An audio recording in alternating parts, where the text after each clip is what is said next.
রোজই daily blog বানাতে গিয়ে মনে করি কি বলবো এক কথা সবাই কেনই বা শুনবে, তাই ভাবলাম আজকে একটু অন্যরকম করে ভিডিওটা বানাই।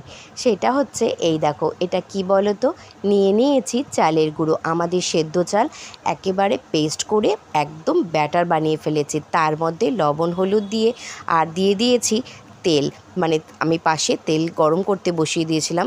যখনই কোনো বড়া কিংবা কিছু ভাজবে সেই ব্যাটারটার মধ্যে একটু গরম তেল দিয়ে নেবে, তার ফলে ব্যাটারটা খুব ভালো মানে তৈরি হয়, আর যে জিনিসটাই ভাজবে খুব মুচমুচে হয়। তো এটা গেল একটা টোটকা, ছোট্ট একটা। আর এখানে পাটপাতার বড়া করব।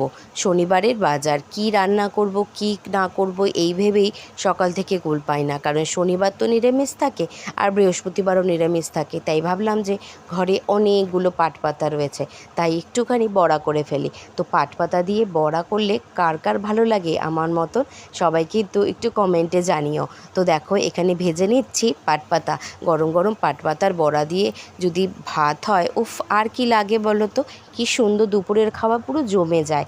রান্না তো রয়েইছে, আর সাথে রয়েছে পাটপাতার বড়া, অসাধারণ। এই দেখো সব পাটপাতাগুলো ভেজে একেবারে টেবিলে নিয়ে চলে এসেছে বড়াগুলো। আর এখানে রয়েছে এই দেখো হাঁড়িতে গরম গরম ধুয়ে ওঠা ভাত, সাথে রয়েছে লেবু, সাথে রয়েছে খারকন পাতা বাটা, এখানে রয়েছে কাঁচকলা পেঁপে আলু দিয়ে তরকারি, আর এখানে রয়েছে বিউলির ডাল। তো এখন খেতে দেব ছেলেকে।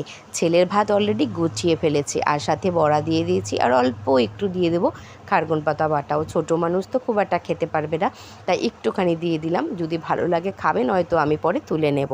আর সাথে কিন্তু ছিল আমাদেরও খাবার, তো ওকে খাইয়ে এসে তারপরে আমিও খেতে বসবো, সাথে মাও বসবে, সবাই একসাথে দুপুরের খাবার খেয়ে নেব। তো এখানে এখন নিয়েছি এই দেখো, এগুলো কি বলো তো, দেখলে ভুলে গেছি, এগুলো শোলা কচু আলু ভাজার মতন কেটে একদম মুচমুচে করে ভেজেছিল, খুব সুন্দর হয়েছে। তো আমরা খাই, তোমরা আমার ভিডিওটা দেখো, টাটা।